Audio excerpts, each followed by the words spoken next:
Malheureusement, aujourd'hui, on a trop de gens qui ne connaissent pas assez le prophète sallallahu alayhi wa sallam, qui ne l'ont pas pris pour modèle, qui ne connaissent pas grand-chose de sa vie, qui ne suivent pas sa sunna, qui ne le suivent pas dans son comportement. Pourquoi ? Parce que malheureusement, ils ont pris d'autres modèles, des faux modèles. Alors que le parfait exemple à suivre, c'est le prophète alayhi salatu wassalam, comme Allah tabaraka wa ta'ala a dit, laqad kana lakum fi rasulillah uswatun hasana. Vous avez en le messager d'Allah un parfait exemple à suivre.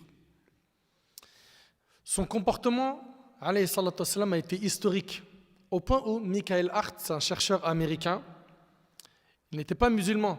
Et dans un de ses livres appelé, écoutez bien s'il vous plaît, un de ses livres appelé les 100 classements des personnes les plus influentes de l'histoire, il a dit l'homme le plus influent de l'histoire de l'humanité fut Muhammad. Allahu Akbar. Il s'agit ici d'un non-musulman qui, après avoir étudié les personnes influentes de l'histoire, il a dit que l'homme le plus influent de l'histoire de l'humanité fut Muhammad. Mais qu'est-ce qu'on connaît de lui ? Est-ce qu'on est fier d'appartenir à sa umma ? Est-ce qu'on cherche à lui ressembler dans son comportement, dans sa pratique religieuse ? Le comportement du prophète alayhi salatu wassalam a été remarquable.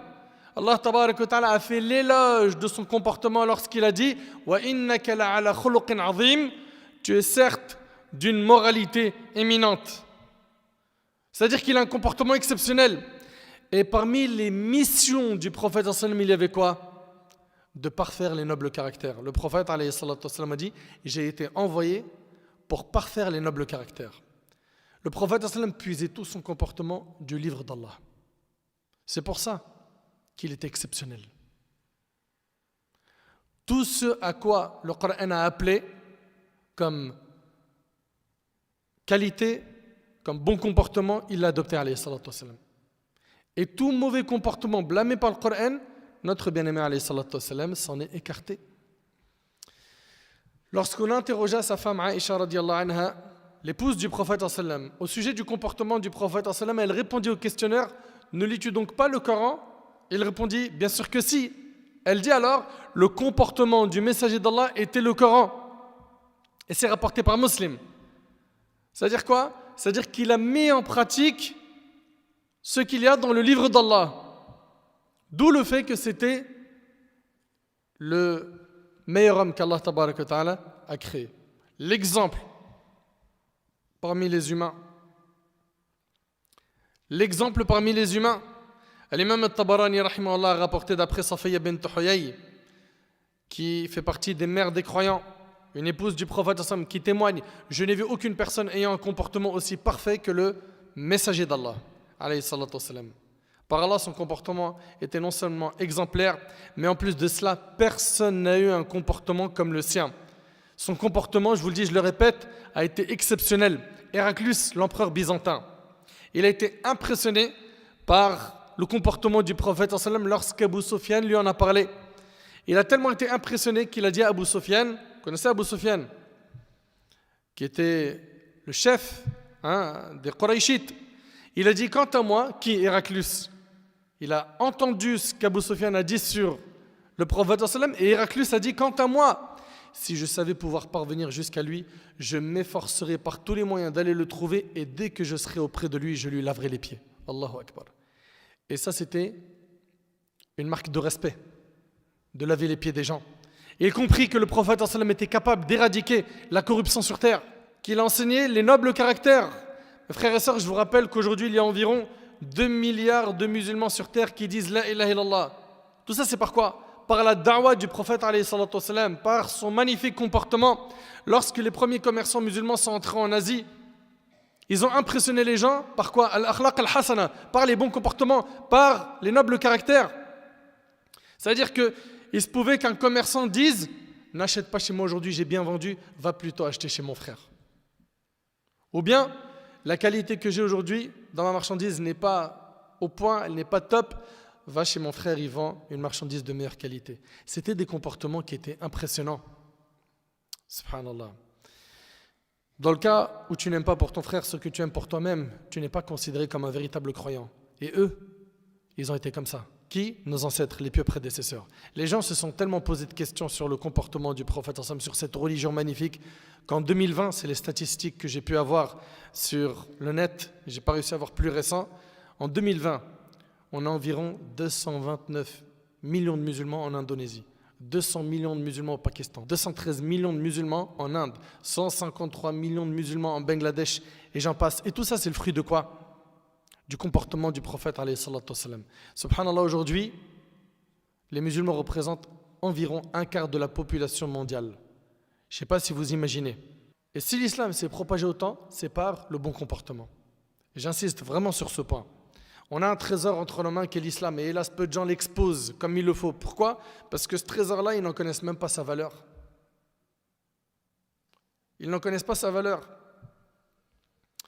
Il faut à tout prix chercher à ressembler au prophète sallam quand on est à la mosquée, dans la rue. Quand on est dans la rue, on ne crie pas, on n'insulte pas.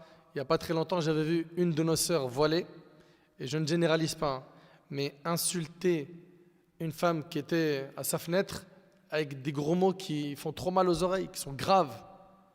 Okay, bien évidemment, qu'elle soit voilée ou pas, c'est haram. Mais quand en plus de ça, on a la barbe ou le hijab, on doit faire très attention encore plus que qui? Que quelqu'un qui n'a pas le hijab ou la barbe. Parce que les gens, ils disent, ah bah tiens, regardez l'islam. Les non-musulmans, eux, ils lisent ni le Coran, ni la sunna du prophète. Ils nous lisent nous. Quand ils rentrent dans des cages d'escalier, dans des immeubles, et qu'ils voient des canettes par terre, des mégots de cigarettes, par nos frères et nos sœurs de notre communauté, des musulmans, des musulmanes, qui salissent, qui ont fini de manger un fruit qu'ils jettent par terre, ou bien la boîte du sandwich, après avoir terminé de manger un sandwich, aller dehors, par terre. Pourtant, il y a des poubelles un peu partout. Non. Nous, notre religion, elle nous recommande de retirer ce qui gêne le passage et pas de nous-mêmes être la cause de la gêne du passage. Mais on s'est éloigné de nos enseignements, de notre religion. Hélas, on s'est éloigné de la religion au point où voilà, les gens voient des mauvais comportements. Et je vous le dis, je le répète, les non-musulmans, ils ne lisent pas nos sources, ils nous lisent nous, ils lisent notre comportement. Quand ils ont affaire à un musulman qui est honnête, qui ne ment pas, qui est serviable, ben, là, eux, ils sont capables de dire « Non, moi j'ai connu des musulmans qui sont bons. » Il ne faut pas faire d'amalgame. Mais quand ils voient autour d'eux des gens qui salissent l'image de l'islam, mais vous voulez qu'ils pensent quoi exactement? Comment voulez-vous qu'ils disent du bien de nous, de notre religion? C'est à cause de nous. Donc, on doit avoir un bon comportement, comme le prophète sallam, à la mosquée, dans la rue, au travail, chez toi, auprès des membres de ta famille, dans ta voiture, avec tes voisins, avec ton épouse, avec tes enfants. Ne soyez pas comme le prophète sallam dans l'apparence en négligeant le comportement. Ils sont super contents, les frères, quand ils ont la sunna extérieure. Ils disent, alhamdulillah, maintenant, j'ai la lihya, j'ai la barbe, je porte le qamis, je mets des vêtements amples, je vais à la mosquée. C'est très bien, qu'Allah te récompense. Mais ne pense pas que tu as fini l'islam parce que tu as soigné l'apparence. Pareil pour toi, ma sœur.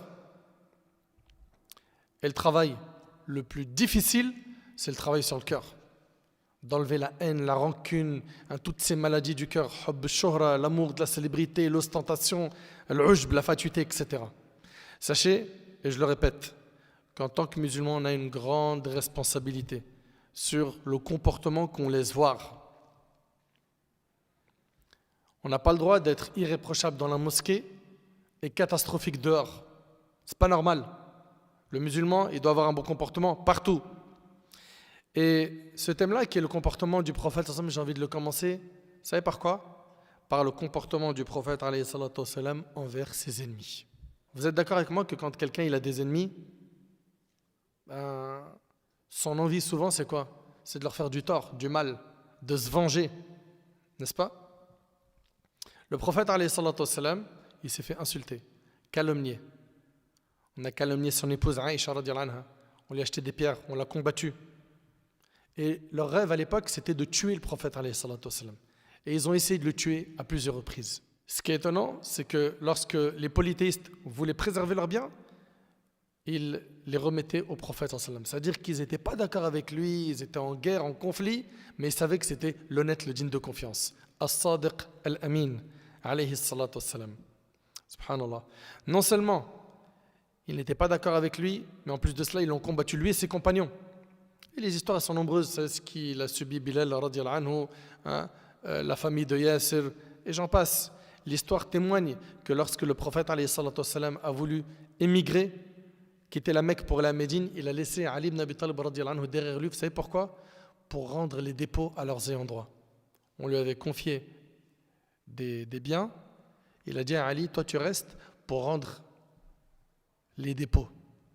Subhanallah, il ne s'est pas dit, on est en conflit, je pars, ils m'ont fait du tort à moi et mes compagnons, allez, on prend leurs biens et on va à Médine. Non. Et ça montre l'honnêteté du prophète sallam. Ça montre à quel point il avait un excellent comportement. Concernant sa miséricorde, Allah tabaraka wa ta'ala, notre Seigneur, notre Maître, Allah nous informe que le prophète sallam était une miséricorde pour toute l'humanité. Il dit Azza wa Jal, wa ma arsalnaka illa rahmatan lil alamin. Nous ne t'avons envoyé que comme miséricorde pour l'univers. Le prophète sallam a été envoyé comme miséricorde pour l'univers. Et chaque prophète, à l'époque, il était envoyé à son peuple spécifique. Mais le prophète sallam a été envoyé pour toute l'humanité. Et notre religion, l'islam, est un message universel. Ce n'est pas un message dédié aux Arabes, comme le pensent certains. Certains disent l'islam, c'est la religion des Arabes. Faux. Le plus grand pourcentage de musulmans, il est en Asie. Vous vous trompez. Et puis dans notre religion, il n'y a pas de différence entre un blanc et un arabe, entre un riche et un pauvre, si ce n'est par la piété. Allah subhanahu wa ta'ala dit dans le Coran, Inna akramakum indallah atqakum. Le plus noble parmi vous est le plus pieux. Le meilleur d'entre nous, c'est qui? C'est le plus pieux. Il n'y a pas chez nous dans la mosquée, le premier rang il est réservé aux riches, les pauvres ils sont au fond. Non, ils sont mélangés. Pareil pour le pèlerinage. Quand ils font le pèlerinage, ils sont tous habillés avec le même vêtement. C'est vrai ou pas? Qu'ils soient riches ou pauvres, gouverneurs ou gouvernés. Et comment est-ce qu'ils vont se distinguer auprès de leur Seigneur? C'est par la piété, par la pureté de leur cœur, par le fait qu'ils adorent leur Seigneur comme il le faut. Sa miséricorde et son pardon furent encore plus grandioses lorsqu'il entra à la Mecque en conquérant et en victorieux. Lorsque le prophète sallam a conquis la Mecque, il est rentré avec 10 000 hommes. Et je vous rappelle que les Mecquois l'ont combattu, ils l'ont insulté, ils l'ont calomnié, ils l'ont fait énormément de tort à lui et ses compagnons. À ce moment, l'histoire s'arrêta pour examiner ce qu'allait faire Mohammed alayhi salatu wassalam de ceux qu'il avait combattus pendant 20 longues années. Ce jour-là, des musulmans pensèrent qu'il allait enfin pouvoir se venger et dire, qu'est-ce que certains musulmans disent? Ils ont dit, ce jour est un jour de lutte sanglante. C'est-à-dire aujourd'hui, le jour de la conquête de la Mecque, ça va être une tuerie. Ça va être un jour de vengeance. Le prophète alayhi salatu wassalam, il a dit non, ce jour est plutôt un jour de clémence. Et il s'agit de gens, je le répète, qui lui ont fait beaucoup de tort à lui et à ses compagnons. Ensuite, il se tint face aux vaincus en disant « Ô habitants de la Mecque, que pensez-vous que je vais faire de vous aujourd'hui ?» Je vous rappelle qu'ils lui ont fait beaucoup de tort. Et ils répondirent « Du bien, car tu es un frère généreux, fils d'un frère généreux. » Et le prophète sallallahu alayhi wa sallam reprit, il a dit « Je vais vous dire ce que Youssouf avait dit à ses frères. » Le prophète Youssouf. Vous connaissez le prophète Youssouf? Le prophète Joseph. Il a dit « Je vais vous dire ce que Youssouf avait dit à ses frères. Pas de récrimination contre vous aujourd'hui. Allez-vous-en, vous êtes libres. » Il a tout fait pour que la conquête de la Mecque se fasse de la manière la plus pacifique possible. Subhanallah. L'histoire témoigne de son comportement. Thumama ibn Uthalin était le fournisseur de grains de blé de la Mecque. Quand il s'est converti à l'islam, il a dit aux habitants de Quraysh, plus aucun grain de blé ne vous parviendra jusqu'à ce que le prophète l'autorise. Et pendant cette période, le prophète il est en conflit avec les Qurayshites. Suivez bien. Les Qurayshites demandèrent au prophète sallam, le suppliant par ses liens de parenté d'envoyer un message à Thumama afin qu'il leur envoie de quoi manger, et le prophète le fit. Donc ils sont en conflit. le prophète sallam et Quraysh, qui ont fait du tort aux musulmans. Et regardez bien, Quraysh va demander au prophète sallam de demander à Thumama de leur envoyer des grains de blé pour qu'ils continuent à quoi? À se nourrir. Et le prophète sallam, il ne s'est pas dit on est en guerre, on ne vous donne rien, vous ne mangerez pas, mourrez de faim. Non. Il a dit à Thumama, on va leur à manger. Mais qui se comporte comme ça aujourd'hui avec ses ennemis? Qui? Aïcha radhiyallahu anha, elle rapporte ce passage de la vie du prophète sallam qui a été très douloureux pour lui. C'est lorsqu'il est parti à Taïf. Le prophète sallam a connu beaucoup de difficultés à la Mecque, puis il quitte la Mecque et il va à Taïf. D'accord? Il va dans la ville de Taïf. Et il reste plusieurs jours à Taïf, et là-bas, il a souffert encore plus qu'à Mecca.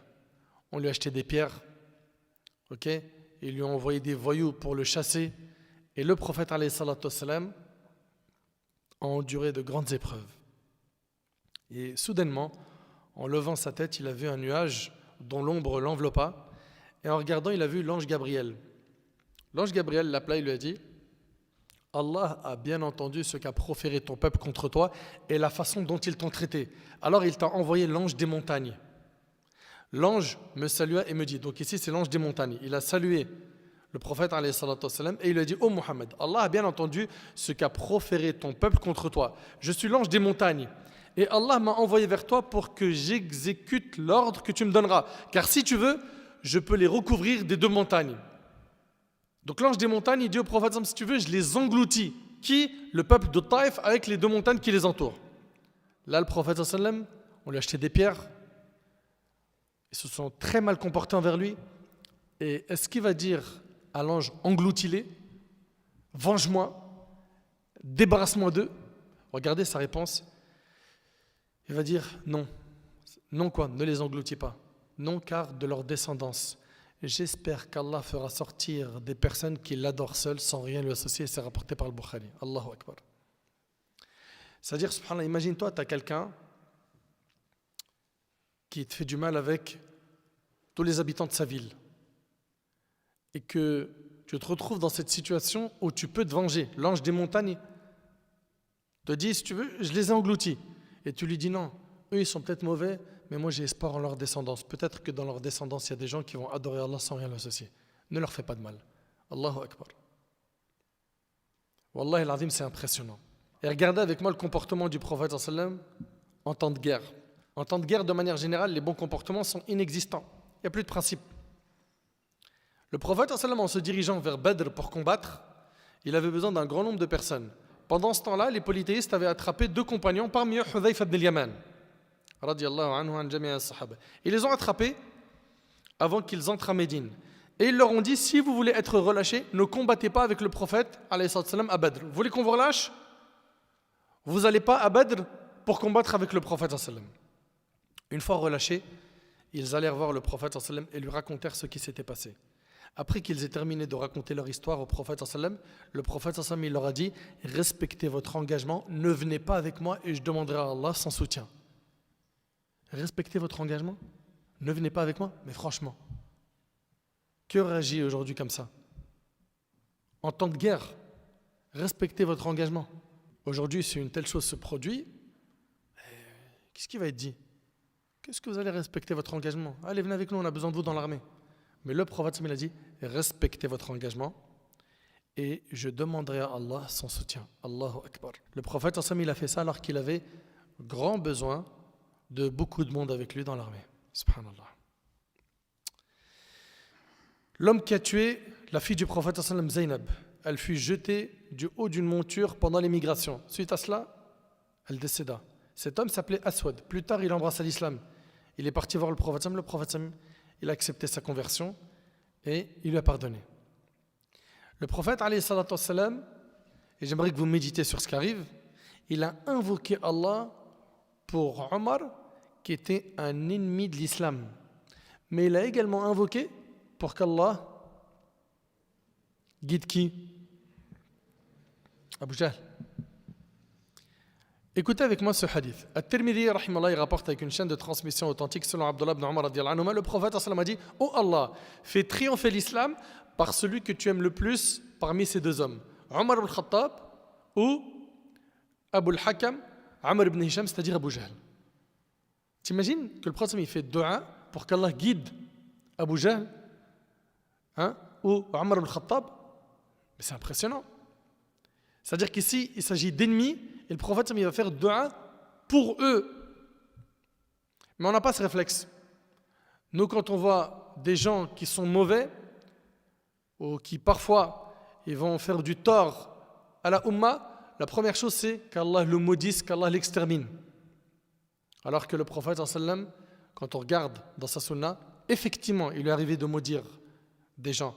Mais quand on regarde dans la globalité de sa vie, est-ce qu'il a plus maudit que faire des du'as pour qu'Allah guide les gens? Il a plus demandé à Allah subhanahu wa ta'ala de guider les gens que de les maudire. Regardez, At-Tufayl ibn Amr al-Dawsi, il va appeler son peuple à l'islam, puis après il va voir le prophète sallallahu alayhi wa sallam, il lui dit: Daws a péri, maudis-les. Et le prophète sallallahu alayhi wa sallam, il dit: Allah mahdi Daws wa'ti bihim. Allah guide Daws et ramène-les vers nous. Thaqif, maudis-les. Il dit: Allah guide Thaqif et ramène-les vers nous. Vous voyez? On lui dit: maudis Thaqif. Il dit: oh Allah guide Thaqif et ramène-les vers nous. Et regardez dans ce hadith qui est rapporté par Bukhari et Muslim, subhanallah. Il est vraiment impressionnant, wallahi. C'est Ibn Mas'ud radiyallahu anhu, il a dit: je revois encore le messager d'Allah alayhi wa sallam nous raconter l'histoire d'un prophète parmi les prophètes, que la paix soit sur eux tous. Son peuple l'avait frappé. Donc il y avait un prophète qui a été frappé au point de le faire saigner. Et en essuyant le sang de son visage, regardez ce qu'il dit le prophète. Il disait: oh Allah, pardonne à mon peuple car ils ne savent pas. Allahumma ighfir li qawmi fa innahum la ya'lamun. Ça, c'est l'éducation des prophètes. Vous suivez? Subhanallah. Allahumma ighfir li qawmi fa innahum la ya'lamun. Et d'ailleurs, je tiens à signaler une chose. Nous, aujourd'hui, on fait partie du décor de ce pays. Je dis nous les musulmans. Nos parents, quand ils sont venus il y a quelques années, beaucoup d'entre eux, ils pensaient qu'ils allaient travailler un petit peu et retourner au bled. Et ils avaient l'intention de faire ça. C'est vrai ou pas? Beaucoup d'entre nos anciens, nos parents, quand ils sont venus il y a quelques années, ils avaient l'intention de bosser, travailler un peu, et après retourner dans leur pays d'origine. Mais ils sont restés. Puis après, il y a eu plusieurs générations qui ont vu le jour, qui sont nées en France. Entre autres, nous. Et nous, aujourd'hui, qui faisons partie du décor dans ce pays, on n'est pas là, en France, avec de la haine, avec de la rancune. Non. Nous, on est là avec de la miséricorde, avec de l'amour, avec du respect. On veut le bien pour tout le monde, n'est-ce pas? Mais hélas, aujourd'hui, c'est un constat amer. Il y en a beaucoup parmi nous qui montrent une mauvaise image de l'islam. Dans Sahih al-Imam al-Bukhari, Muslim Jabir radiyallahu anhu a dit: nous étions avec le messager d'Allah sallallahu alayhi wa sallam à Dhat al-Riqa'. Étant parvenus à un arbre à l'ombre dense, nous y laissâmes le prophète sallallahu alayhi wa sallam. L'un des idolâtres arriva alors que le sabre du prophète sallallahu alayhi wa sallam était accroché à l'arbre. Il le dégaina et dit: as-tu peur de moi? Imagine-toi, le prophète sallallahu alayhi wa sallam, il est allongé sous un arbre, il a accroché son sabre, et il y a quelqu'un qui dégaine son sabre et qui lui dit: est-ce que tu as peur de moi? Le prophète sallallahu alayhi wa sallam lui a dit non. Regardez cette confiance en béton qu'il a en Allah subhanahu wa ta'ala. Et l'homme lui a dit: qui te protège de moi? Il a dit: Allah. Et dans une autre version, le sabre tomba alors de sa main et le prophète sallallahu alayhi wa sallam a saisi le sabre et lui a dit à son tour: qui te protège de moi? Là maintenant, c'est le prophète qui est en position de force. Qu'est-ce qu'il a dit? Cet homme, il a dit: sois le meilleur preneur, sois gentil avec moi. Mais il y a 2 minutes, tu as dégainé le sabre sur le prophète sallallahu alayhi wa sallam. Sois le meilleur preneur. Il dit: non, mais je te promets de ne plus te combattre. Il lui rendit sa liberté. Quand l'homme revint à ses compagnons, il leur a dit: je reviens à vous de chez le meilleur des gens. Vous entendez? Subhanallah. À Khaybar, une femme juive offrit au prophète sallallahu alayhi wa sallam une épaule de mouton empoisonnée. Le prophète sallallahu alayhi wa sallam, une fois informé, décida de la laisser en vie. Et il ne s'est pas vengé alors que ses compagnons étaient déterminés à la tuer. Alors, il ne s'est pas vengé quand ça l'a touché lui, mais après, quand un autre parmi les compagnons a mangé de cette épaule empoisonnée et qu'il est mort, à la fin, elle a été tuée. Mais quand ça a touché le prophète qui était, attention, le gouverneur des musulmans, le chef d'État, il ne s'est pas vengé. Mais aujourd'hui, vous imaginez un chef d'État, on lui empoisonne la nourriture et il sait qui a fait ça? Est-ce qu'on imagine son sort? Subhanallah. Anas ibn Malik radiyallahu anhu. Et regardez avec moi ce hadith. En fait, tous ces textes nous montrent le tempérament du prophète, son comportement, comment c'était quelqu'un d'exceptionnel. Anas radiyallahu anhu, il dit: je marchais en compagnie du prophète, il était vêtu d'un manteau najranite au bord épais. Un bédouin, écoutez bien, un bédouin l'ayant approché, le tira si fortement que je pus voir sous la violence de la pression le bord du manteau imprimer sa marque en haut de l'épaule du prophète. Alayhi salatu wassalam. Et ce bédouin, il dit au prophète en le tirant fort, il lui dit: ordonne qu'on me donne quelque chose du bien d'Allah dont tu disposes. Vous entendez? Et le prophète il se tourne vers lui, il se met à rire, puis il ordonna qu'on lui donna quelque chose et c'est rapporté par le Bukhari. Vous imaginez que toute cette violence, ce qu'il leur donne, c'est un sourire. Alayhi salatu wassalam. Et dans le hadith rapporté par l'imam Ahmad, Abu Hurayra radiyallahu anhu, il dit: un homme a insulté Abu Bakr. Et ce hadith-là, c'est une leçon de vie. Il y a un homme qui a insulté Abu Bakr as-Siddiq radiyallahu anhu. Et le prophète il était assis. Le prophète s'est alors étonné et il a souri. L'homme a abusé.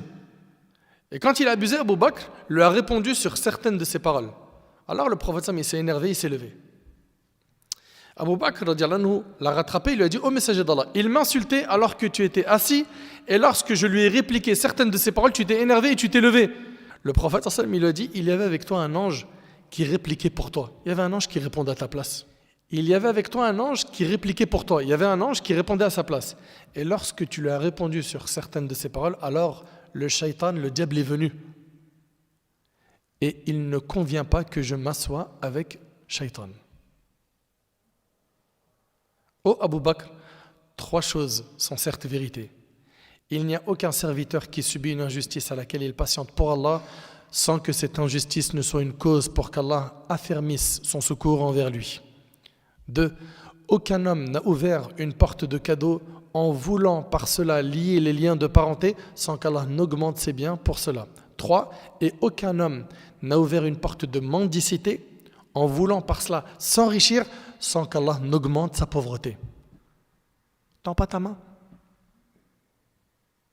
Tends pas ta main. Le prophète il nous a même enseigné que la main qui donne est meilleure que la main qui reçoit.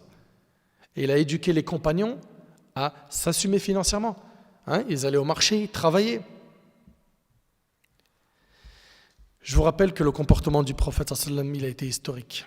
Aujourd'hui, malheureusement, on cherche à acquérir de nobles valeurs, un excellent comportement en s'écartant du meilleur modèle qu'Allah il a envoyé.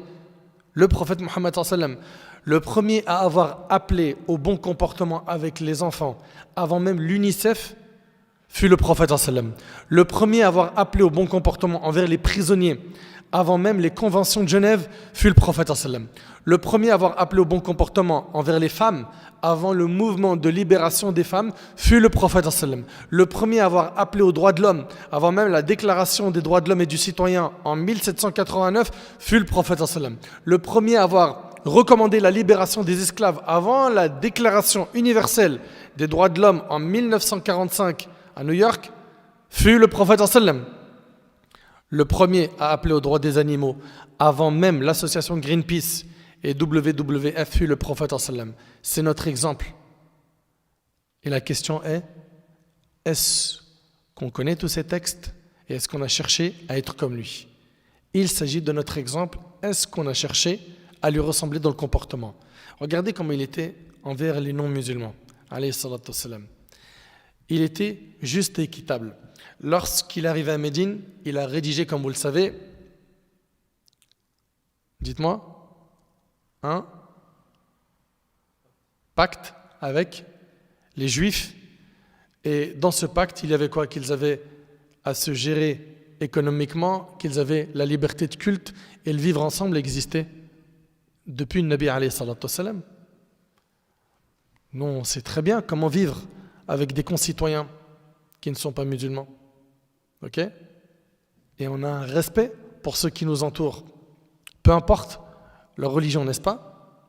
Nous respectons nos concitoyens et on n'a aucun problème avec le vivre ensemble. Anas ibn Malik rapporte qu'un garçon juif au service du prophète tomba malade. Et le prophète, il va le visiter. C'est un enfant juif qui tombe malade. Et le prophète, il va le visiter. Il va prendre de ses nouvelles. Ils entrèrent chez lui, donc le prophète et les compagnons, pendant que son père était assis à son chevet. Le prophète, il lui dit de dire la parole du tawhid, la ilaha illallah, afin d'intercéder en sa faveur le jour du jugement. Le garçon se mit à observer son père, l'air de dire « Papa, qu'est-ce que je fais ?» Et son père lui dit « Ati' Abul Qasim, obéis à Abul Qasim ».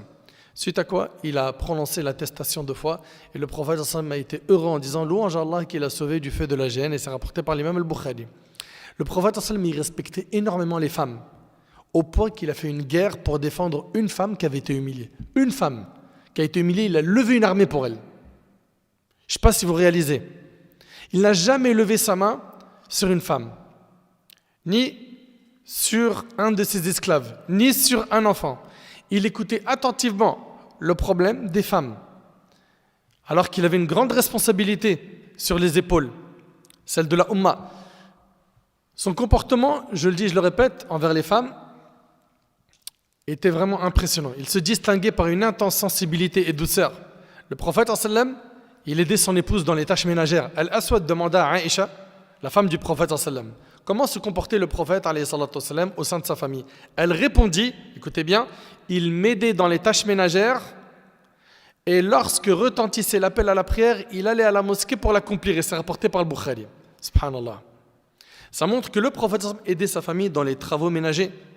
Contrairement à ce que pensent certains qui supposent que la participation de l'homme au ménage l'humilie et lui fait honte. Au contraire, cette coopération engendre harmonie et affection entre les deux époux. Il était très fidèle, alayhi salatu wassalam. La fidélité du prophète envers son épouse Khadija, sa première épouse, radiyallahu anha, sa fidélité se perpétua jusqu'à sa mort. Anas dit, lorsqu'un cadeau était offert au prophète, il disait « Faites-le parvenir à cette femme, car elle était une amie de Khadija. » Subhanallah. Et c'est rapporté par Tabarani. Quand on lui a dit « Qui est la personne que tu aimes le plus ?» Tout de suite, il a dit quoi ? Aïcha. Lorsqu'on questionna le prophète sur la personne qu'il aimait le plus, il a dit Aïcha, son épouse. Et c'est rapporté par le Bukhari. Et il connaissait bien ses épouses au plus petit détail. Regardez dans ce hadith-là qui est rapporté par l'imam al-Bukhari selon Aïcha. Le prophète, il a dit à Aïcha, son épouse, je sais lorsque tu es en colère contre moi et lorsque tu es satisfaite de moi. Elle lui a dit, et comment sais-tu cela au messager d'Allah ? Il dit, lorsque tu es satisfaite, tu dis, je jure par le Seigneur de Muhammad. Et lorsque tu es en colère, tu dis, je jure par le Seigneur d'Ibrahim. Subhanallah. Elle acquiesça et dit, je jure par Allah au messager d'Allah, je renonce seulement à prononcer ton nom en état de colère. Ça montre quoi ? Cette complicité, cette relation, fusionnelle. On y voit ici que le prophète, il connaît ses épouses dans les moindres détails, qu'il y avait une proximité entre eux. Des femmes venaient voir les femmes du prophète pour se plaindre du mauvais comportement de leur mari. Et regardez ce qu'il disait le prophète, alayhi salatu wassalam. Il dit, de nombreuses femmes se sont présentées chez la famille de Mohammed pour se plaindre de leur mari. Sachez donc qu'ils ne sont en aucun cas les meilleurs d'entre vous. Ce n'est pas eux les meilleurs, ceux qui font que leurs femmes se plaignent d'eux. Et le hadith il est rapporté par Abu Daoud. Et d'après Abu Hurayra, le hadith il est chez l'imam al-Tirmidhi, le prophète a dit, les croyants ayant la foi la plus parfaite sont ceux qui ont le meilleur comportement et les meilleurs d'entre vous sont les meilleurs avec leurs femmes. Vous entendez ? Et selon Thawban, le prophète a dit, le meilleur dinar que dépense l'homme est celui qu'il dépense pour sa famille. Vous entendez ? C'est-à-dire, la meilleure dépense financière que tu fais, c'est celle que tu fais pour ta famille. Celui qu'il dépense pour sa monture consacrée au service d'Allah et celui qu'il dépense pour ses compagnons au service d'Allah rapporté par Muslim. Et on entend par famille, bien sûr, sa femme et ses enfants. Et selon Ibn Abbas, le prophète il a dit, l'homme qui donne de l'eau à boire à son épouse est récompensé. Et c'est rapporté par Ahmed. Et Al-Arbad ibn Sariya, c'est un compagnon du prophète, après avoir entendu ce hadith, il allait voir sa femme, lui donner à boire et l'informa de ce qu'il avait entendu du messager d'Allah. Et le prophète, il a dit même que la bouchée de nourriture que tu mets dans la bouche de ta femme, tu as des récompenses. Subhanallah. Et d'après Aïcha radiallahu anha, elle dit, j'accompagnais le prophète dans un de ses voyages alors que j'étais encore une jeune fille mince. Puis le prophète dit aux gens, avancez. Ils avancèrent, puis il m'a dit, viens faire la course avec moi. T'imagines un peu? Je ne sais pas si tu réalises. Le prophète qui trouve du temps pour un divertissement bien encadré, pour un moment de détente avec son épouse. Je ne sais pas si on réalise. Lui qui était le chef des musulmans, l'imam, celui qui enseigne aux gens, celui qui répond aux questions, il trouve du temps pour dire à sa femme, viens on fait une course. Et aujourd'hui, il y a des gens qui se marient et qui, en rentrant de plus en plus dans le din, dans la pratique religieuse, ça y coupe tout loisir et tout divertissement bien cadré. Avec son épouse, avec sa famille, avec ses enfants. Pourquoi? Pour quelle raison? Je me souviens même que j'avais reçu un coup de fil. Franchement, ça m'avait trop choqué. Un frère, il m'a dit que voilà, ça se passait pas bien dans son couple parce qu'il parlait peu dans son couple. Je dis pourquoi? Il m'a dit parce que le prophète, il a dit celui qui croit en Allah et au jour dernier, qui dise du bien ou qui garde le silence. Je lui dis d'accord. Et il me dit moi je parle pas à la maison. Je lui dis tu parles pas du tout. Il me dit je parle pas. Je lui dis donc toi tu crois que quand on parle c'est soit pour dire un verset ou un hadith ou on se tait. Je dis mais prends ses nouvelles, demande-lui comment la journée elle a été, sa fatigue, ses projets, parle avec elle des soucis qu'elle a. Mais c'est pas possible. Et lui, il croyait que quand on parle, c'est soit pour dire un verset, un hadith ou rien. Non, tu as le droit aussi de parler pour prendre de ses nouvelles, savoir comment elle va. C'est incroyable quand même de devoir expliquer ça aux gens. On voit ici que le prophète, il a fait une course avec sa femme. Et nous, il faudrait aussi qu'on trouve du temps. Pourquoi? Pour faire décompresser madame. Que ce soit dans une sortie, dans un parc ou dans un endroit pour manger un petit bout. Ok? Toujours que ce soit cadré au niveau du djinn. Et voilà, de cette manière-là, ça renforce les liens entre vous, ça fait changer d'air et on en a tous besoin. Subhanallah. Ça me rappelle le hadith de Uthman ibn Mad'un où sa femme, elle était avec Aïcha et le prophète, il était étonné de s'en laisser aller au niveau de son apparence. Et en fait, l'épouse de Uthman, elle a dit en fait que son mari, c'est quelqu'un qui jeûne le jour et qui prie la nuit. En 2 mots, il n'a pas le temps pour elle. Et le prophète, il a convoqué Uthman ibn Mad'un, il lui a dit, est-ce que tu te détournes de ma sunna? Pourquoi? Parce qu'il n'accorde pas de temps à son épouse. Il lui a dit, non, c'est ta sunna que je recherche. Et le prophète, il lui a expliqué qu'il fallait donner le temps, le droit à chaque chose. Tu vas donner le droit à ton Seigneur, le droit à ton corps, tu vas te reposer, tu vas faire du sport, etc. Tu vas donner le droit à ta famille en les visitant, en restant avec eux. Donc le prophète, il a fait la course avec elle et dans cette course-là, c'est Aïcha qui a gagné. Dans un autre voyage, le prophète il a dit aux gens avancez et là Aïcha avait pris du poids. Il a dit viens faire la course avec moi et cette fois-ci, le prophète a gagné la course. Il riait en disant cette fois c'est la revanche. Et c'est rapporté par Ahmed. De plus, le prophète il aimait la compagnie de son épouse lors des invitations. Et il refusait si jamais l'hôte n'admettait pas sa femme avec lui. Anas raconte que le prophète il avait un voisin persan qui faisait des délicieux mets, des bons repas. Ce voisin préparait un plat pour le prophète, le convia à sa table. Le prophète il a dit et mon épouse? Il lui a dit non. Le prophète il a décliné l'invitation. Il l'a invité une deuxième fois. Il lui a dit et mon épouse? Il lui a dit non. Il a décliné l'invitation. Troisième fois. Et mon épouse? Il lui a dit oui. Il a dit à son épouse viens avec moi. Il a pris avec elle Aïcha et ils sont partis répondre à cette invitation. On voit qu'il y avait quoi? Cette proximité, je le répète, avec ses épouses. Okay? Bien évidemment, ce n'est pas interdit à ce que l'homme, de temps en temps, il se retrouve avec ses amis, pas de souci. Okay? Que ce soit un cercle qu'entre frères ou que les sœurs entre elles s'organisent pour faire une rencontre entre elles, pas de problème. Mais on voit que le prophète, il aimait quoi? Qu'il y ait cette proximité avec ses épouses, qui sont tout le temps ensemble, qu'ils partagent un maximum de moments ensemble. Anas radiyallahu anhu a dit une femme dit au prophète sallam, ô messager d'Allah, j'ai besoin de toi. Le prophète sallam lui répondit, ô mère d'un tel, emprunte le chemin que tu souhaites, je te suivrai pour résoudre ton problème. Après cela, le prophète sallam s'en alla et se concerta avec elle en privé jusqu'à ce qu'elle n'ait plus besoin de son aide. Et c'est rapporté par Bukhari Muslim. On voit donc que le prophète sallam, il a respecté les femmes. Et l'islam a valorisé les femmes. Et l'islam a valorisé les femmes. La femme à l'époque des Arabes, elle n'avait pas de droit. Et l'islam est venu lui donner énormément de droits. En tant que mère, elle a été valorisée. Le paradis se trouve sous les pieds des mères. En tant qu'épouse, tu complètes la moitié de ta religion quand tu te maries, n'est-ce pas? C'est ce qu'a dit le prophète sallam. C'est que quand tu te maries, tu as quoi?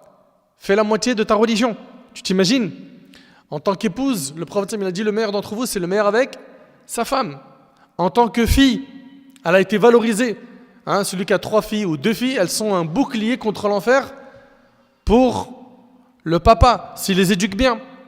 En tant que sœur, elles ont été valorisées. Il y a des textes. En tant que tante, le prophète il a dit que la tante maternelle est comme la mère. Subhanallah. La femme est un diamant, un bijou, valorisé par l'islam. Et on veut nous faire croire que l'islam a lésé la femme. C'est faux.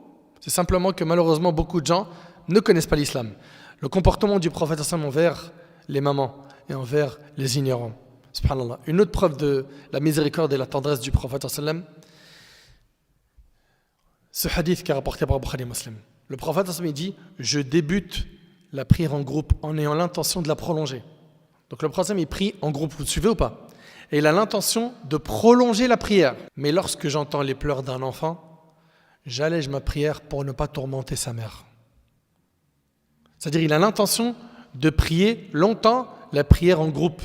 Il a derrière lui des gens, des fidèles, des hommes, des femmes. Mais quand il entend un bébé pleurer, il allège la prière. C'est-à-dire quoi? Au lieu de prolonger la prière dans la récitation, il va l'écourter pour que la maman ne souffre pas par les pleurs du bébé, par les pleurs de l'enfant. Allahu Akbar. Vous connaissez probablement le hadith du bédouin. Un bédouin ignorant des prescriptions islamiques, il a uriné dans la mosquée. Et à l'époque, il faut comprendre que la mosquée n'avait pas de tapis. Ok? C'était de la terre. Donc le bédouin, il sait pas, il connaît pas les règles, il rentre, il urine. Les compagnons se sont empressés pour le blâmer. Et le prophète il a dit, laissez-le terminer.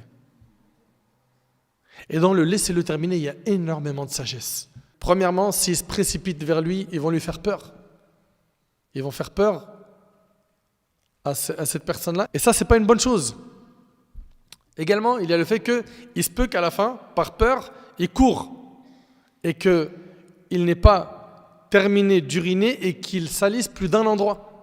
On voit en fait que dans le message du prophète, laissez-le, ne l'empêchez pas, il y a beaucoup de sagesse. Et regardez le prophète, qu'est-ce qu'il a fait? Dès qu'il a terminé d'évacuer, de finir son urine, il lui a dit, il n'est pas convenable de faire dans les mosquées ce genre d'action comme uriner ou répandre toute autre impureté. Les mosquées ont au contraire été érigées pour évoquer Allah, prier et lire le Coran. Vous savez, l'homme il a tellement été touché par le comportement du prophète qu'il a dit, oh Allah, fais miséricorde à Mohammed, ainsi qu'à moi et à personne d'autre. Et le prophète m'a dit, Allah ne m'a pas envoyé aux gens pour leur rendre la vie difficile ou pour souhaiter leur perte. Allah m'a plutôt envoyé en tant qu'enseignant et pour rendre aux gens la vie facile rapportée par Muslim. Nous, on a comme objectif de faciliter les choses pour les gens. Ok? De ramener les gens vers la vérité avec un bon comportement, avec sagesse et de ne pas faire fuir. Malheureusement, il y a trop de gens qui font fuir. Il y a trop de gens parmi nous, malheureusement, qui font fuir. Au lieu de rendre les choses faciles, ils compliquent tout. La sœur de lait du prophète, Shaima, la fille de Halima Sa'diya, elle le retrouva après environ 60 ans. Il l'a honoré, il lui a fait des cadeaux. Comment il était avec les enfants? Regardez avec moi, méditez avec moi sur ce hadith qui est vraiment impressionnant. Sahl ibn Sa'ad, il rapporte que le prophète a reçu quelque chose à boire. Il en but et à sa droite se trouvait un jeune homme. Ce jeune homme, c'était Abdullah ibn Abbas. Et à sa gauche, des personnes âgées. Il dit au jeune homme, me permets-tu de donner d'abord à boire à ceci? Vous savez que il est recommandé quand on va servir un récipient ou quelque chose, on commence par la droite. Ok? À droite, il y a Abdullah ibn Abbas qui est jeune. D'accord? C'est un jeune homme. Et à gauche, il y a des personnes âgées. Normalement, ici, le prophète, il commence par qui? Par sa droite, on est d'accord ou pas? Mais le prophète, il voit Ibn Abbas, puis il voit ici des compagnons qui sont d'un certain âge, et il demande la permission à Ibn Abbas, est-ce que tu m'autorises à leur donner à boire eux d'abord? Je ne sais pas si vous réalisez. Le prophète, il lui demande la permission, est-ce que tu m'autorises à leur donner à boire à eux d'abord? Franchement, entre nous, qui aujourd'hui se comporte comme ça avec nos jeunes? Vous imaginez la considération que le prophète lui a donnée, le respect qu'il lui a donné, alayhi salatu wassalam. Et regardez, subhanallah, Ibn Abbas, il a dit, non, par Allah, jamais je ne laisserai à quelqu'un l'honneur de boire après toi. Le prophète sallam lui a mis le récipient entre ses mains. Et c'est rapporté par Bukhari Muslim. Franchement, qu'est-ce qu'un adulte aujourd'hui leur aurait fait? Bon, toi, à la fin, rak zghir, t'es petite, commence pas. Eux d'abord, s'il reste, on te donne quelque chose. Regardez, subhanallah, le prophète sallam, impressionnant. Il lui demande son avis, est-ce qu'il peut donner à gauche d'abord ou pas? Puis après, il respecte la volonté du jeune. Il ne lui a pas dit, bon, tu veux toi d'abord? Non, eux d'abord, après, de toute façon, t'es petit, tu ne comprends pas. C'est pas ce qu'il a fait, alayhi salatu wassalam. Est-ce qu'on se comporte comme ça aujourd'hui avec les jeunes? Il était doux envers les enfants. Anas ibn Malik, il a été à son service pendant 10 ans. Et Anas, il dit, regardez, il dit, jamais il ne me dit fille par mépris, ni ne me dit pour une chose que j'avais faite, pourquoi est-ce que tu as fait cela? Ni pour une chose que je n'avais pas faite, pourquoi n'as-tu pas fait ainsi? Et c'est rapporté par Bukhari Muslim. Vous imaginez cette situation, un enfant, il est proche du prophète pendant 10 ans, il lui fait aucun reproche. Mais toi, un enfant, il reste chez toi 1 heure à la maison, tu es obligé de lui dire touche pas à ça, arrête ça, pourquoi tu as fait ça? Pourquoi tu n'as pas fait ça? C'est vrai ou pas? 10 ans, il était au service du prophète, le prophète, il n'a pas fait de blâme, de reproche. Allahu Akbar. Mais ça montre à quel point il était doux. Subhanallah. Anas ibn Malik, il dit, je n'ai vu personne faire autant preuve de compassion envers les enfants si ce n'est le messager d'Allah. À ce propos, Ibrahim, le fils du prophète, était allaité dans une maison des hauteurs de Médine. Le prophète, il avait l'habitude d'aller le voir en notre compagnie. En entrant dans la maison, il prenait Ibrahim, son fils, il l'embrassait, ensuite il s'en allait. Et c'est rapporté par Muslim. L'élément prouvant la douceur qu'il portait aux enfants est qu'il allait jusqu'au village situé sur les hauteurs de Médine pour embrasser son fils Ibrahim, qui complétait son allaitement et repartait après. C'est impressionnant. Et lorsque Ibrahim, son fils, mourut, le prophète sallam, il a pleuré. Et qu'est-ce qu'il a dit? Les yeux versent leurs larmes, le cœur est meurtri de tristesse, mais malgré cela, nous ne prononçons que ce qui plaît à notre Seigneur. Certainement, nous sommes tristes de devoir te quitter, ô Ibrahim, et c'est rapporté par Bukhari Muslim. Des Bédouins sont venus voir le prophète sallam, ils lui ont dit, embrassez-vous vos enfants? Les gens répondirent, oui. Ensuite, ils ajoutèrent, nous jurons par Allah que nous n'embrassons jamais nos enfants. Le prophète sallam, leur a dit, que puis-je pour vous si Allah ne vous a pas pourvu de miséricorde? Et c'est rapporté par Muslim. Et d'après Anas radhiyallahu anhu, le prophète sallam, rendait visite aux habitants de Médine, il saluait leurs enfants et passait sa main sur leur tête par affection, rapporté par Nasaï. Il salue les enfants quand il les voit. Écoutez bien, il passe sa main sur leur tête. Subhanallah. Il était tendre avec les enfants, et il lui arrivait même de plaisanter avec eux. Le prophète sallam était tendre avec les enfants. Anas radhiyallahu anhu, il dit, le prophète était celui qui possédait le meilleur des comportements. J'avais un frère que l'on nommait Abu Umayr. Anas, il avait un frère qui s'appelait Abu Umayr. Et lorsque le prophète venait nous voir et le voyait, et lorsque le prophète venait nous voir et le voyait, il lui disait pour le taquiner, dis-moi Abu Umayr, qu'a donc fait le petit Nouraïr? Le petit Nouraïr, c'était un oiseau. C'est-à-dire, on est en train de lui dire, comment il va ton oiseau? Et c'est rapporté par Bukhari Muslim. Subhanallah. T'imagines un peu le prophète avec toutes ses responsabilités, il va voir un enfant et lui dit, alors ton oiseau comment il va? Certains parmi nous, qui ont plus de 20 ans, 30, 40 ans, quand ils voient des enfants, il voit rien. Il les calcule même pas. C'est vrai, c'est pas vrai. Regardez le prophète sallam, comment il était bon, tendre envers les enfants. Anas radhiyallahu anhu, il dit, il arrivait souvent à la petite fillette. Écoutez à Médine, hein. Ce hadith-là, il est impressionnant. Et selon Anas radhiyallahu anhu, il dit, il arrivait souvent à la petite fille à Médine de prendre le prophète sallam par la main et de l'emmener ainsi là où elle voulait. C'est rapporté par le Bukhari. Alors, imagine-toi ici que le prophète sallam, il y a une fille qui va prendre sa main et qui le tient et elle le ramène là où elle veut, puis après elle part. Mais déjà, toi, si une petite fille, elle te prend la main, elle te dit viens avec moi, tu vas lui dire attends, Benti, tu veux aller où, hein? Allez, va jouer avec les enfants, va Benti. Rabbi Hafdik. Ça, c'est dans le meilleur des mondes. C'est vrai ou pas? Et là, le prophète, elle lui prend la main, il l'accompagne, hein, là où elle voulait. Ça montre son immense modestie. Et le prophète, ça m'a dit celui qui agit avec modestie verra Allah élever son rang. Et le prophète ça m'a dit celui qui agit avec modestie verra Allah élever son rang jusqu'à ce qu'il atteigne le rang le plus élevé dans l'au-delà. Quant au prophète avec les animaux, subhanallah, son comportement était exemplaire. Il a dit alayhi salatu wassalam, il n'y a pas un moineau ou un animal plus gros que l'homme ne tue sans excuse, sans qu'Allah ne lui demande des comptes le jour du jugement au sujet de ce qu'il a tué.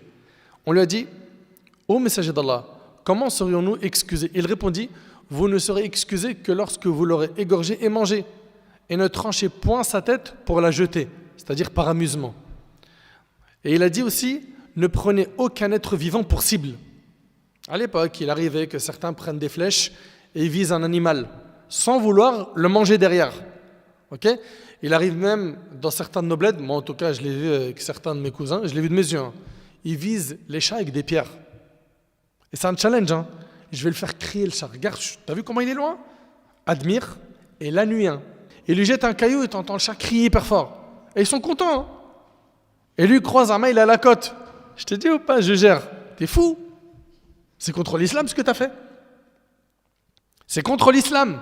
On n'a pas le droit de faire du tort aux animaux. C'est interdit. Le prophète, il a même dit, pour le sacrifice d'une bête, que la lame devait être bien aiguisée. Pourquoi? Pour que la bête ne souffre pas. Également, il ne nous est pas permis de montrer la lame, hein, ou le couteau à la bête qu'on va sacrifier, parce qu'elle va avoir peur.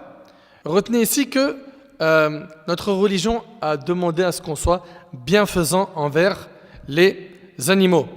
On sait que dans les récits que le prophète sallam nous a enseignés, une femme qui était parmi les prostituées des enfants d'Israël, elle a vu un chien mourant de soif et tourner autour d'un puits. Il avait soif. Qu'est-ce qu'elle a fait? Elle a enlevé sa chaussure, l'a remplie d'eau du puits et a donné à boire au chien. Cela lui valut l'absolution de ses péchés. Ça, c'est ce que nous rapporte le prophète sallam. Et il nous rapporte également le prophète sallam, qu'une femme est entrée en enfer pour avoir enfermé quoi? Une chatte jusqu'à la mort, sans lui avoir donné ni à manger ni à boire et sans la laisser se nourrir des petites bêtes qui se trouvent sur terre. Et c'est rapporté par le Bukhari. Donc on voit ici que notre religion nous appelle au bon comportement avec tout le monde, avec les humains, avec les animaux, avec les personnes âgées, avec les jeunes, avec les femmes, avec les musulmans, avec les non-musulmans. Notre bien-aimé alayhi salatu wassalam, il était doux, miséricordieux, clément, et non une personne qui aime le sang, les bombes et le terrorisme comme le prétendent certains. Il n'y a qu'à écouter attentivement tous ces textes qu'on a pu vous lire pour conclure que le prophète il n'a rien à voir avec ces mensonges et ces calomnies à son encontre. D'ailleurs, Ali ibn Abi Talib, lorsqu'il le décrit, il dit que le prophète sallam n'a jamais été vulgaire et il n'a jamais cherché à l'être. Et il ne chahutait pas dans les marchés. Il ne rendait pas un mal par un autre, mais au contraire, il pardonnait et tournait la page. Pardonner, c'est une chose, mais il se peut qu'il y ait encore des points noirs dans ton cœur. Lui, le prophète, il pardonnait et tournait la page. Jamais il ne frappa une personne, ni une femme, ni un esclave, sauf en temps de guerre. Jamais il ne s'est vengé pour une cause personnelle, mais seulement quand on violait ce qui était sacré auprès d'Allah. Lorsqu'on violait ce qui était sacré auprès d'Allah, il était celui qui se mettait le plus en colère. Toujours quand il avait le choix entre deux choses, il choisissait la plus facile tant qu'elle ne renfermait pas un interdit. Lorsqu'il rentrait chez lui, il était un homme parmi les hommes. Il lavait ses vêtements, trayait ses bêtes et s'occupait lui-même de ce dont il avait besoin. Le prophète retenait sa langue, il ne parlait que lorsque le sujet le concernait. Il prenait des nouvelles de ses compagnons et demandait après eux. Il les réconciliait et ne les poussait pas à la dispute. Il donnait de la valeur au bien et encourageait à le faire et rendait le mal détestable et le rabaissait. Il ne se levait ni ne s'asseyait qu'après avoir évoqué Allah. Lorsqu'il finissait de parler avec un groupe de personnes, il restait assis jusqu'à ce que tous les autres groupes se soient entretenus avec lui. Il donnait à chaque personne une part de son temps de telle manière que chaque personne pensait qu'elle fut le mieux accueillie. C'est impressionnant. Il répondait à la personne par ce qu'elle désirait ou par une douce parole. Il respectait les personnes âgées, faisait preuve de tendresse avec les enfants et venait en aide à l'opprimé. Il était agréable au regard et faisait preuve d'un excellent comportement. Il était doux et n'était point rude, dur, ni critiqueur, ni avare. Il était ouvert à tous et possédait le meilleur langage. Et ses relations avec autrui étaient les plus louables. Voilà pour ce qui est du comportement du prophète alayhi salatu wassalam. Et c'était quelqu'un qui plaisantait. Et quand il plaisantait, il ne mentait jamais. Il était souriant. Alayhi salatu wassalam. Regardez dans ses plaisanteries. Anas radiyallahu anhu, il rapporte qu'un homme dit à l'envoyé d'Allah, fais-moi monter sur un chameau. Et le prophète alayhi salatu wassalam, lui a dit, mais nous allons te faire monter sur le fils d'un chameau. L'homme lui a dit, qu'ai-je à faire du fils du chameau? Il ne peut pas me porter. Et le prophète sallam de répondre, tout chameau est un fils de chameau. On voit ici que le prophète, il va plaisanter, mais il n'y a pas de mensonge dans ses plaisanteries. Vous voyez? Concernant les non-musulmans, ce qu'ils ont dit sur lui, Voltaire. Vous connaissez Voltaire, écrivain, philosophe du XVIIIe siècle. Il a dit, ce fut certainement un très grand homme et qui forma de grands hommes. Il fallait qu'il fût martyr ou conquérant, il n'y avait pas de milieu. Subhanallah. Georges Bernard Shaw, politique et écrivain anglais du XXe siècle, il a déclaré que si Mohammed vivait encore, il réussirait à résoudre tous les problèmes qui menacent notre civilisation aujourd'hui. Le poète allemand Goethe a dit « J'ai cherché dans l'histoire un modèle parfait pour cet homme et je l'ai trouvé dans le prophète arabe Mohammed. » Allahu Akbar. Et il a dit « Si Mohammed était présent parmi nous aujourd'hui, il résoudrait certainement tous les problèmes du monde pendant le laps de temps pendant lequel l'un de nous prend une tasse de café. » Georges Bernard Shaw dit « Il mérite le titre de sauveur de l'humanité. » Après avoir entendu tout cela, est-ce qu'on va faire le nécessaire pour nous rapprocher du comportement du prophète alayhi salatu wassalam? Chacun d'entre nous connaît ses faiblesses, ses manquements. C'est vrai ou pas? Chacun connaît les maladies de son cœur. Est-ce qu'on va faire le nécessaire pour évoluer, être meilleur? Le prophète il a insisté sur le comportement. Il nous a dit que la chose qui pèsera le plus lourd dans la balance le jour du jugement, c'est quoi? C'est le bon comportement. Il a dit, alayhi salatu wassalam, ceux d'entre vous que j'aime le plus et qui seront assis le plus près de moi le jour du jugement sont ceux d'entre vous qui jouissent de la meilleure moralité. Ceux qui seront le plus proches du prophète le jour du jugement, alayhi salatu wassalam, et que le prophète aime le plus, c'est ceux qui ont la meilleure moralité. Et il a dit également, le croyant atteint sûrement par sa bonne moralité et son affabilité le degré de celui qui jeûne toute l'année. Avec ton comportement, tu peux gagner le degré de celui qui jeûne toute l'année et passe toutes ses nuits à prier et à évoquer Allah. Et c'est rapporté par Abu Daoud. Et on a dit au prophète sallam, telle femme prie, fait l'aumône et jeûne beaucoup. Bien sûr, c'est des actes surrogatoires. Cependant, elle porte atteinte à ses voisins par la parole. Il a dit, elle ira en enfer. Il a dit, elle ira en enfer. Subhanallah. Elle fait beaucoup d'adoration, mais elle a un mauvais comportement avec ses voisins. Il a dit, elle va en enfer. On lui a dit, telle autre femme prie et jeûne peu et ne donne comme aumône que des morceaux de lait caillé.